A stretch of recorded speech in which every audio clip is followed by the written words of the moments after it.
로마서 12장 1절에서 8절까지 말씀을 살펴보도록 하겠습니다. 로마서는 모두 16장으로 구성되어 있는데 크게 두 부분으로 나눌 수 있습니다. 1장에서 11장까지는 복음과 하나님의 의를 설명하며 어떻게 구원을 얻는가에 대해서 언급하였습니다. 1장에서 시작된 구원에 대한 큰 그림이 11장에서는 하나님의 구원 계획을 찬양하는 것으로 마무리되었습니다. 12장에서 16장은 구원 얻은 자로 어떻게 살아가야 하는가, 복음과 하나님의 의에 대한 가르침을 삶 속에서 어떻게 구체적으로 실천할 것인가를 다루고 있습니다. 바울은 하나님의 모든 자비하심으로 로마 성도들에게 너희 몸을 하나님이 기뻐하시는 거룩한 산 제물로 드리라 라고 권면합니다. 구약시대 성전에서 제사장들이 소나 양을 죽인 다음 제단에 태워 하나님께 제물로 드리는 제사를 드린 것처럼 우리 몸을 산 제물로 드릴 것을 호소하고 있습니다. 산 제물이란 우리의 몸을 포함한 삶 전체를 의미합니다. 나의 재산, 나의 꿈, 나의 계획, 나의 인생을 전부 하나님께 드리라는 것입니다. 이 명령이 어떻게 들리십니까? 잔인하게 들리십니까? 하나님이 자기 아들을 아끼지 않고 우리에게 주셨습니다. 예수 그리스도 십자가에 못 박혀 죽게 하심으로 우리에게 영원한 생명을 주셨습니다. 아들과 함께 모든 것을 아끼지 않고 주시는 하나님께서 우리 자신을 산 제물로 드리라는 명령은 결코 잔인하거나 심한 명령이 아닌 것입니다. 하나님께 우리 삶 전체를 드리는 영적 예배를 드리기 위해서는 첫 번째로 이 세대를 본받지 말아야 합니다. 쉽게 말하면 세상의 조류에 휩쓸리지 않아야 한다는 것입니다. 두 번째는 마음을 새롭게 하여 변화를 받아야 합니다. 무엇을 향한 변화일까요? 예수 그리스도를 향한 변화입니다. 하나님께서 우리를 구원하신 이유는 예수 그리스도를 닮아가게 하기 위함입니다.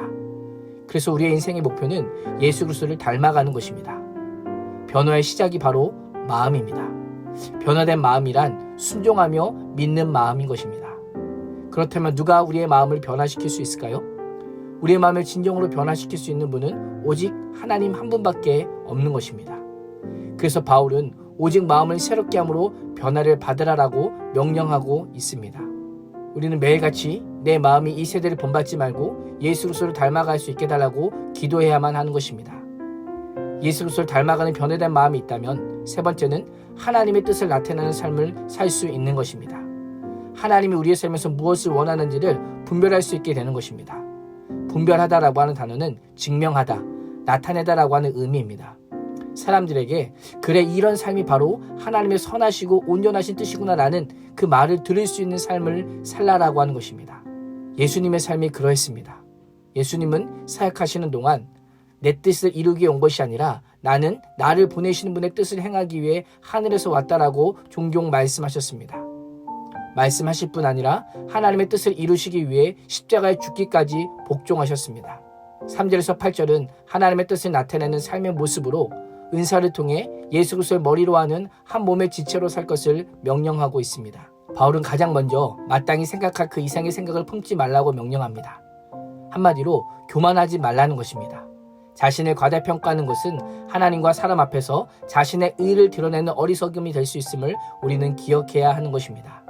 두 번째는 하나님께서 각 사람에게 나눠주신 믿음의 분량대로 지혜롭게 생각해야 합니다. 하나님께서 나에게 무엇을 주셨든지 그것으로 하여금 하나님께 대한 감사와 헌신과 찬양의 제목으로 삼아야 하는 것입니다. 세 번째는 공동체를 예수 그리스도 안에 한 몸으로 볼 수 있어야 합니다. 각자 다른 삶의 자리와 모습이지만 예수 그리스도의 몸을 이루고 있음을 기억해야 됩니다. 각 지체가 유기적으로 연결되어 있음을 반드시 잊지 말아야 한다고 하는 것입니다. 각 사람의 다양성 가운데 예수 그리스도를 통한 한 몸을 이루는 통일성을 가지고 있어야 합니다. 그리스도의 몸인 교회를 구성하는 각 지체의 다른 역할을 선물 또는 은사라고 합니다. 이 은사는 스스로 개발하거나 노력하여 얻을 수 있는 것이 아니라 오직 하나님께서 은혜로 주셔야만 합니다. 바울은 7가지 다양한 은사들을 소개하고 있습니다. 이 은사는 각 개인의 유익을 위해 주신 것이 아닙니다. 하나님께서 교회를 충만하게 하시기 위해 성령님을 통해 주시는 은혜의 선물입니다. 오직 몸인 교회를 세우기 위해 주신 것입니다. 교회는 각기 다른 지체들의 은사로 충만해지고 풍성해짐을 기억하며 하나님께서 주신 믿음의 분량대로 최선을 다해 교회와 공동체를 섬겨야 하는 것입니다. 바울은 우리가 어떻게 살아야 하는가를 알려주기 전에 먼저 11장까지의 말씀을 통해 하나님께서 예수 그리스도를 통해 어떤 일을 하셨는지를 알려주었습니다. 하나님의 은혜를 설명한 후에 은혜 받은 자의 합당한 반응이 무엇인지를 언급하고 있습니다. 그 핵심이 무엇입니까? 예배입니다. 하나님께서는 예수 그리스도를 통해 우리에게 새 생명을 주시고 우리 몸을 거룩한 산제물로 드리는 영적 예배를 받기 원하십니다.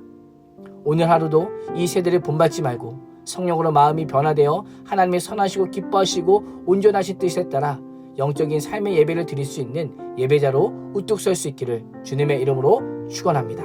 기도하겠습니다.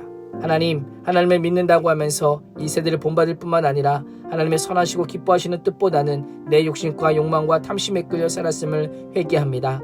오직 마음을 새롭게 함으로 변화를 받아 하나님을 믿고 순종하는 예배자로 살게 하여 주시고 삶의 자리에서 은사를 통해 그리스도의 몸된 교회를 세워가는 자가 되게 하여 주옵소서. 예수님의 이름으로 기도합니다. 아멘.